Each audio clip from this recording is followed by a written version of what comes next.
Crunchy. Chewy on the outside. Ay, mali. Pakikat yun ha, pakikat. Nandito tayo ngayon sa Cafe 1023 dito sa Imus. First time namin dito and malaki pala yung place niya kasi bukod dito, ayan o. Ayan, dito yung parking nila sa likod, parking space which is malaki din. Tapos meron din dito na mga seating pa. Ayan o. Tingnan natin yung menu. Meron siyang alfresco dito sa taas and meron din doon sa loob kung gusto mong air condition. Malawak yung place. Nagulat ako kasi hindi ko ina-expect na maluwag pala siya. Ito yung gelato nila and ito yung price. Yan. And then ito yung mga flavors. May love RR.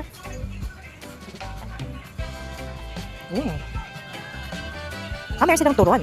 Dark chocolate. Ano to? Cheesecake.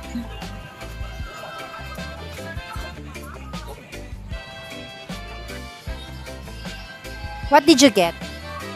Cookies and cream. Ah. Good.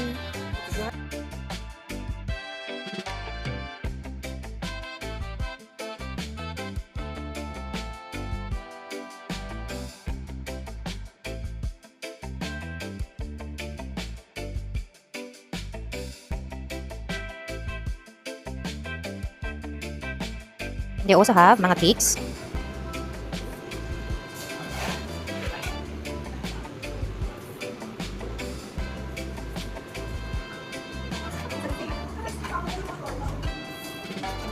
Oh, you have the Bai Chewy. May ano to?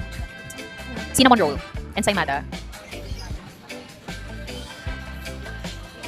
Ayan, as you can see, ano yung vibes dito? Ito medyo maingay lang music kasi parang summer, ata sila ngayon, summer vibes. Yan, super spacious. Maraming kang pepesuhan or upuan. Yan. Doon kami sa bandang to. Ay, tuturo ko sa inyo. Pwede diretso mo yan. Nandiyan din yung gelato kanina na pinakita ko. Yan. Here's the Fam Bam.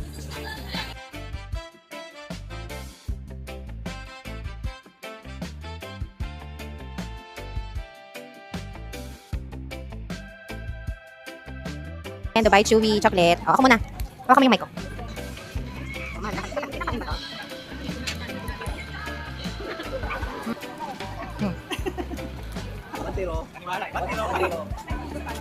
Okay siya sa akin, hindi siya super tamis, no? Pero, hindi ko sure kung ito yung best na chewy, the Bai Chewy chocolate na natikman ko. Parang meron pang mas masarap dito. Para not bad, and hindi siya matamis. Not bad, masyado matamis. Okay lang yung lasa. Okay man, okay man. Ano rate mo? 8 over 10. Yeah, same, 8 over 10 kasi masarap siya, hindi matamis. But then again, hindi the Bai Chewy chocolate. Ano, mama? Opo, yung pinakabalot. Bet mo, mama, hindi. Masarap. Oh, masarap. Oh, first time? First time, try natin. Dubai Chewy Choco. Crunchy. Crunchy. Chewy on the outside. Ay, mali. Pakikat yun ha, pakikat. Chewy on the outside, crispy in the inside. Sarap. Kasi may naman. Titikman mo lahat. Anong comment mo, miss? Ano? Masarap lasang KitKat. Yung lap ako.